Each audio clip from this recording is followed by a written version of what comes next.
ಇದೆಲ್ಲ ಮಾಡಿದ್ವಾ? ಈಗ ಅಣ್ಣ ಅವ್ರ ಹತ್ರ ಕೇಳಿದ್ರಿ ಇದು ಹೆಂಗ್ ಮಾಡಿದ್ರಿ? ಅಯ್ಯೋ ಗೊತ್ತಿಲ್ಲ ರೀ, ಅದ್ ಆ ಟೈಮಲ್ಲಿ ಅದೇನೋ ಆಗೋಯ್ತು ರೀ, ಬರೀ ಹಿಂಗೆ ಹೇಳ್ತೀರಾ ಸರ್, ಬರೀ ಹಿಂಗೆ ಹೇಳ್ತೀರಾ. ನಿಜ ನೋಡಿ, ಅವರು ಎಷ್ಟು ಚೆನ್ನಾಗಿ ಹೇಳೋರು ಅಂದ್ರೆ ಆ ಸಿನಿಮಾನ ಎಷ್ಟು ಲವ್ ಮಾಡಿ ಬಂದಿದ್ದಾರೆ ಅಂದ್ರೆ ಅವರು. ನಾನು ಸಿನಿಮಾನ ಎಂಜಾಯ್ ಮಾಡಿದೆ, ಸಿನಿಮಾ ಬಂದಿರೋದು. ನಾನು 7ನೇ ಕ್ಲಾಸಲ್ಲಿ ನಾನು ಓದ್ತಿರ್ಬೇಕಾದ್ರೆ, 7ನೇ ಕ್ಲಾಸಲ್ಲಿ ಏನ್ ಗೊತ್ತಿರುತ್ತೆ ಹೇಳಿ ನನಗೆ? ಆ ಮಕ್ಕಳ ಕೂಟ ಒಂದ್ ಬಿಟ್ರೆ ಬೇರೆ ಗೊತ್ತಿರಲಿಲ್ಲ. ಮಕ್ಕಳ ಕೂಟ ಅಂತ ಚಾಮರಾಜಪೇಟೆಲಿ ಇದೆ, ಅಲ್ಲೋ ಆಡ್ತಾ ಇದ್ವಿ. ಅದೇನೋ ಗೊತ್ತಿಲ್ಲ, ಒಂದು ಇಡೀ ಸಮಾಜನ ಚೇಂಜ್ ಮಾಡ್ಬೇಕು. ಚಾಮರಾಜಪೇಟೆ ಎಷ್ಟಿದೆ ಅಂತ ಗೊತ್ತಿಲ್ಲ. ಇಡೀ ಸಮಾಜನ ಚೇಂಜ್ ಮಾಡ್ಬೇಕು. ಏನ್ ಮಾಡ್ಬೇಕು ಅಂದ್ರೆ ಅವ್ರು ಸಿನಿಮಾಗೆ ಹೋದ್ರೆ ಹೆಸರು ಬಂದ್ಬಿಡುತ್ತೆ, ಅಲ್ಲಿಂದ ಏನೋ ಮಾಡ್ಬೇಕು ಅಂತ. ಇಷ್ಟಕ್ಕೆ ಸಿನಿಮಾಗೆ ಬಂದಿದ್ದು ನಾನು, ಬರೆಯಕ್ಕೆ ಶುರು ಮಾಡಿದ್ದು. ಇದನ್ನ ಹೇಳಿದ್ರೆ ಯಾರು ನಂಬೋದೂ ಇಲ್ಲ.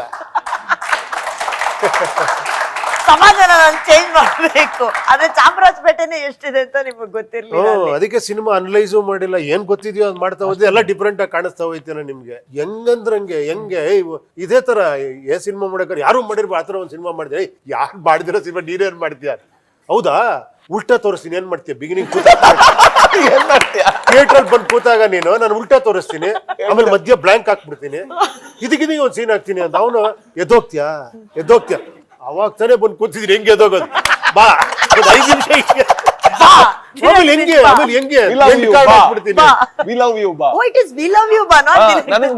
ಮೊನ್ನೆ ಗೊತ್ತಾಗಿದ್ದು. ನಾವೆಲ್ಲ ಅದೇ ಆಡ್ತಿದ್ವಲ್ಲ ಸರ್. ನಮಗೂ ಗೊತ್ತಿರ್ಲಿಲ್ಲ ಅಣ್ಣ. ಅದ್ ಯಾರಿಗ್ ಗೊತ್ತಿತ್ತು? ಅದ್ ಗೊತ್ತಾ ನಿಮ್ಗೆ? ಅದ್ ಆಕ್ಚುಲಿ ಬಾ ವಿ ಲವ್ ಯು, ಬಾ ಬಾ ವಿ ಲವ್ ಯು, ಬಾ ಅಷ್ಟೇ. ನಮಗೂ ಗೊತ್ತಿರಲಿಲ್ಲ. ಅಂದ್ರೆ ಸರ್ ನಿಮ್ ಅವತ್ತಿನ ಹಾಡ್ನ ಇವಾಗ ಅನಲೈಸ್ ಮಾಡ್ತಾ ಇದೀರಲ್ಲ ಸರ್, ಈಗ ಡಿಕೋಡ್ ಮಾಡ್ತಾ ಇದೀವಿ ನಾವು. ಸಿನಿಮಾ ಯಾವಾಗ ಬಾಸ್ ನಮ್ಗೆ ಅರ್ಥ ಆಗೋದು ಕರೆಕ್ಟ್ ಆಗಿ? ಸುಮ್ಮನೆ ಇರಿ ನೀವು. ಬಟ್ ನಿಮ್ಗೆ ಇದೆಲ್ಲ ಹೊಸದ್ ಅನ್ಸಿರ್ಲಿಲ್ವಾ ಅಣ್ಣ? ಉಪ್ಪಿ ಸರ್ದು ಆ ಸ್ಟೈಲ್ ಆಫ್ ಫಿಲ್ಮ್ ಮೇಕಿಂಗ್ ಅವೆಲ್ಲ ಬಂದ್ ನಿಮ್ಗೆ ಹೇಳಿದಾಗ ಹೊಸ್ತೇ ಅನ್ಸುತ್ತೆ ಅದು ಅಂತ ವಿಚಿತ್ರನ ಕೇಳದ್ ಕೂಡ್ಲೆ ಒಪ್ಕೊಂಡ್ರಲ್ಲ, ಅದು ಎಂತ ಇದಿರ್ಬೇಕು. ಅಣ್ಣ ಅವ್ರು ಎಂತ ಇದಿರ್ಬೇಕು, ವರ್ಧಣ್ಣ ಅವ್ರು ಆತರ ವಿಚಿತ್ರವಾದ ಸ್ಕ್ರೀನ್ ಪ್ಲೇ. ಎಲ್ಲೋ ಪೇಪರ್ ಹಾಕಿ ಕ್ಲೈಮ್ಯಾಕ್ಸ್ ಬರುತ್ತೆ. ಅವ್ರಿಗೆಲ್ಲ ಎಷ್ಟು ಬೇಗ ಇದಾಗೋದು ಇಲ್ಲ. ಅದು ಸಮಥಿಂಗ್ ವಾಸ್ ದೇರ್, ಏನೋ ಒಂದು ವಿಷಯ ಸ್ಟ್ರೈಕಿಂಗ್ ಆಗಿದೆ. ಅದೇ ಹೆಂಗ್ ಮಾಡ್ತೀವಿ ಅಂತ ಗೊತ್ತಿಲ್ಲ. ಯಾಕೆ ಅಲ್ಲಿವರೆಗೂ ನಾವು ಸತ್ಯನ ಪ್ರಿಪೇರ್ ಮಾಡ್ಕೊಂಡು ಹೋಗಕ್ಕಲ್ಲ. ಸತ್ಯನ ಪ್ರಿಪೇರ್ ಮಾಡ್ಕೋ ಜವಾಬ್ದಾರಿ ಇವ್ರದ್ದು. ಸ್ಕ್ರೀನ್ ಪ್ಲೇ ಹೇಳ್ಬಿಡ್ತಾರೆ, ನಾವು ಹೋಗ್ಬೇಕಾದ್ರೆ ನಾವು ಈ ಸೀನ್ ಮಾಡ್ತಿದೀವಿ, ನಾನು ಹಿಂಗೆ ಹೋಗ್ಬೇಕು, ಅವರು ಪ್ರೇಮ ಬಂದು ಹಿಂಗೆ ಕಳ್ಕೊತಾರೆ, ನಾನು ಹಿಂಗೆ ಮಾಡಿ ನೋ. ಅಲ್ಲಿ ಸ್ಪಾಟ್ಲು ಹೋದಾಗಲೇ ವಿ ಹ್ಯಾವ್ ಟು ಹೇಳ್ತಾರೆ, I prepare. Artist should not prepare, empty page ತರ ಹೋಗ್ಬೇಕು. ಫಿಲಪ್ ಮಾಡೋ ಜಾಸ್ತಿ ಜನ ಇರ್ತಾರೆ, ಅದು ಫಿಲಪ್ ಮಾಡ್ತಾ ಹೋಗ್ಬೇಕು. ಆಮೇಲೆ ನೋಡಿ ಎಂತ ಇದಂದ್ರೆ, ಇಂಥ ದೊಡ್ಡ ಸ್ಟಾರು ಫಸ್ಟ್ ಇಂಟ್ರೊಡಕ್ಷನ್ ಎಲ್ಲಿ ಗೊತ್ತಾ? ಸಣ್ಣ ರೂಮು, ಒಂದು ಏನೋ ಚೇರು, ಒಂದು ಲುಂಗಿ, ಅಲ್ಲಿ ಇಂಟ್ರೊಡಕ್ಷನ್. ಒಂದು ಮಾತು ಕೇಳಲಿಲ್ಲ. ಹಿಂಗ್ ಬಂದು ಬಿಸಾಕ್ತಾರೆ, ನಿಮ್ದು ಹಿಂಗ್ ಬೆಂಕಿ ಹಚ್ತೀರಾ, ಅಲ್ಲಿಂದ ಹಿಂಗೆ ಎತ್ಕೊಂತೀರಾ. ಹೌದಮ್ಮ, ಓಕೆ. ಬಟ್ ಏನ್ ಡೈನಮಿಕ್ ಆಗಿತ್ತು. ಸುಮ್ಮನೆ ಕೂತ್ಕೊಂಡು ಸುಮ್ಮನೆ ಆಟಿಟ್ಯೂಡ್ ಹೆಂಗಿರುತ್ತೆ ಜನಗಳಿಗೆ.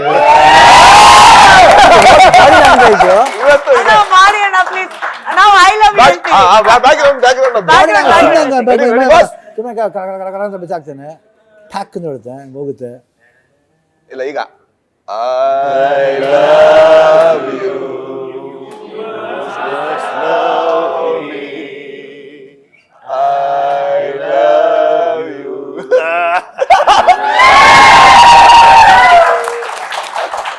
ಇದು ನನಗೆ ನೀವು ಎಷ್ಟು ವರ್ಷ ಆಗ್ಲಿ ಆ ಬಡ್ದಂಗ ಹಂಗೆ ಬರುತ್ತೆ. ಯಾಕಂದ್ರೆ ರಜನಿಕಾಂತ್ ಅವ್ರು ಇವೆಲ್ಲ ಹೇಳ್ತಾರೆ, ನಾನು ಆ ಥರ ಒಂದು ಇಂಟ್ರಡಕ್ಷನ್ ಆಫ್ ಹೀರೋ ನಾನು ಲೈಫ್ ನೋಡಿ. ಸರ್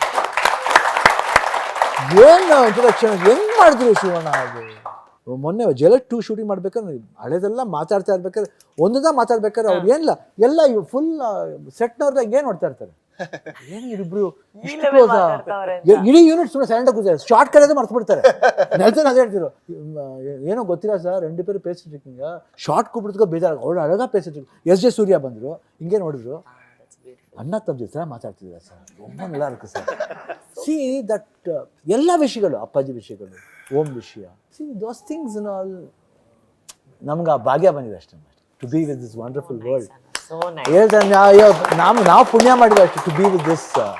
ಇವತ್ತು ಇವರೆಲ್ಲ ಕೇಳ್ತಾ ಇದ್ದಾರೆ, ನಮ್ಮ ಇದನ್ನ ಹಂಚ್ಕೊಳಕ್ಕೆ ಇವರೆಲ್ಲ ಬಂದು ಕೇಳ್ತಾ ಇದ್ದಾರೆ ಅಂದರೆ ಅವ್ರಿಗೇನು ಬೇರೆ ಕೆಲಸ ಅಲ್ವಾ? ಇಲ್ಲ, ಅದು ಇಟ್ ಇಸ್ ಪರಸ್ಪರ. ಅದು we are telling them, they want to know about us. It's so thrilling to tell about us to them. ಅಣ್ಣ, ಈ ಓಮಲ್ಲಿ ನಿಮಗೆ ಯಾವ್ದಾದ್ರು ಒಂದು ಸೀನು ಅವ್ರೇನೋ ಹೇಳಿರ್ತಾರೆ ಡೈರೆಕ್ಟ್ರು, ಬಟ್ ನಿಮಗೆ ಕನ್ವಿನ್ಸ್ ಆಗಿರಲ್ಲ. ಹೌದಾ ಅದ್ ಮಾಡ್ಬೇಕಾ ಅಂತ. ಆಮೇಲೆ ಒಂದು ಸ್ಮಾಲ್ ಡೌಟ್ ಅಲ್ಲೇ ಮಾಡಿರ್ತೀರಾ, ಬಟ್ ಆನ್ ಸ್ಕ್ರೀನ್ ನೋಡ್ಬೇಕಾದ್ರೇನೆ ನಿಮ್ಗೆ ಅದ್ರ ಇಂಪ್ಯಾಕ್ಟ್ ಗೊತ್ತಿರೋದು. ಆ ತರದ ಮೂಮೆಂಟ್ ಯಾವ್ದಾದ್ರು ಇದೆಯಾ ಅಣ್ಣ? ಪ್ರಾಮಿಸ್ ಆಗ ಅನ್ಸಿಲ್ಲ. ಎಲ್ಲರೂ ಕನ್ವಿನ್ಸ್ ಆಗಿ, ಯಾಕಂದ್ರೆ ನಮ್ಮ ಸ್ಪಾಟ್ ಹೋಗ್ಬಿಟ್ರೆ ಮಾತ್ರ ಏನು ಅವ್ರ ಕಥೆನ ಒಂದ್ಸತಿ ಹೇಳಿದ್ಮೇಲೆ ಒಂದ್ಸತಿ ಒಂದ್ಸತಿ ಜ್ಞಾಪಕ ಇದೆ. ಒಂದು ಫಸ್ಟ್ ವರ್ಷನ್ ಹೇಳಿದಾಗ ಇನ್ನೊಂದು ವರ್ಷನ್ ಬಂದಾಗ ಶಿವಣ್ಣ ಒಂದ್ ಕಡೆ 2-3 ಕಡೆ ಇದು ಚೇಂಜಸ್ ಇದೆ, ಅದು ಹೇಳ್ಬಿಡ್ತೀನಿ ಹಂಗೆ ಹೇಳ್ದೆ ಹೊರತು ಅದರ್ವೈಸ್ ನಥಿಂಗ್. ಮರ್ಡ್ರ್ ಒಂದೊಂದು ಶಟ್ರದು ಅದೊಂದೇ ಎಲ್ಲ ರಿಪೀಟ್ ಆಗ್ತದೆ. ಉಪ್ಪಿ ಏನಾದ್ರು ಚೇಂಜ್ ಮಾಡ್ಬೋದಾ ಅಂತ ಒಂದು ಬಾರ್ಲಿ ಹೊರಗಡೆ ಹೋದ್ರು, ಕಟ್ ಓಪನ್ ಮಾಡಿ ಬ್ಲಡ್ ಬರ್ತಾರೆ ಹೊರಗಡೆ. ಹಾಯ್ ಮೈ ಗಾಡ್, ಹೇಳಿದ ತಕ್ಷಣ ಹೌದೌದು. ಅವ್ರು ಅಷ್ಟೇನೆ ಒಳಗಡೆ ಗೊತ್ತು, ಆಲ್ರೆಡಿ ಮಾಡ್ತಾನೆ ಇದ್ದಾನೆ, ಇದೇನು ದೊಡ್ಡ ವಿಷಯನ. ಆ ಡೈನಮಿಕ್ ಇದು. ಆಮೇಲೆ ಯಾವತ್ತೂ ಅನಿಸಿಲ್ಲ ಉಪೇಂದ್ರ ಮಾಡ್ಬೇಕಾರೆ, ಆಮೇಲೆ ಇದು ಮಾಡ್ಬೇಕಾರೆ, ಅಪ್ಪಾಜಿ ಮನೇಲಿ ಬೇಕಾದ್ರೆ ಅದು ರೇಪಿಂಗ್ ಸೀನ್ ಅದು ಮಾಡ್ಬೇಕಾ ಉಪ್ಪಿ ಏನಮ್ಮ ನೋಡಿ ಶಿವಣ್ಣ ಚೆನ್ನಾಗಿರುತ್ತೆ, ನೋಡಿ ಚೆನ್ನಾಗಿರುತ್ತೆ. ಅಪ್ಪಾಜಿ ಮನೇಲಿ ರೇಪಿಂಗ್ ಸೀನ್, ಶ್ರೀಶಾಂತಿ ಅವ್ರನ್ನ ರೇಪ್ ಮಾಡಿ ಏನು ಥಾಟ್ ಪ್ರೊಸೆಸ್. ಶರ್ಟ್ ಬೇರೆ ಬಿಸ್ಕೊಂಡು ಹಿಂಗೆ ಬರ್ತಾ ಇದ್ದೀನಿ ಫಸ್ಟ್ ಟೈಮ್ ಅನ್ಕೊಂಬರ್ತಾರೆ, ಹೆಂಗಿರುತ್ತೆ ಅದು ಹೇಳಿ. ಹೌದೌದು, ಆಗ ಇಮೇಜ್ಗಳೇ ಬೇರೆ ಅಲ್ವಾ, ಬೇರೆ.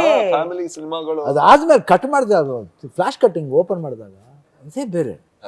ಇದಲ್ಲ ನೀ ಅನ್ಕೊಂಡಿದ್ದೆ, ಅದು ಹಂಗಲ್ಲ. ಅದು ಈಗ ನೋಡಿ ಏನ್ ಯಾವ್ದೋ ಏನ್ ಒಂದು ಗೊತ್ತಿಲ್ಲ. 6 ವಯಸ್ಸು ಮಗು ತರ ಕೂತ್ಕೊಂಡು ನೀವೇ ಮಾಡಿದ ಗೊತ್ತಿಲ್ಲ. ನೋಡಿ ಬಾಸ್, ನೀವು ಇಷ್ಟು ಮಾಡ್ಬಿಟ್ರೆ ನನಗಿನ ದೊಡ್ಡ ಆಕ್ಟರ್ ಆಗ್ಬಿಟ್ಟು. ಸರ್ ಏನ್ ಸರ್ ನೀವು ಈಗ ಏನ್ ನಾನು ಅವನಲ್ಲ ಫೀಲಲ್ಲೇ ಅಲ್ಲ ಅಲ್ಲ ಅದೇ ಕೇಳ್ಬೇಕು. ನಾನು enjoy I think you went into trance. ನಾನು ಅದೇ ಈ ಸೀನು ಅಣ್ಣವ್ರ ಮನೇಲಿ ಕೂತ್ಕೊಂಡು ಇಮ್ಯಾಜಿನ್ ಮಾಡ್ತಾ ಇದ್ದೆ. ಅಲ್ಲ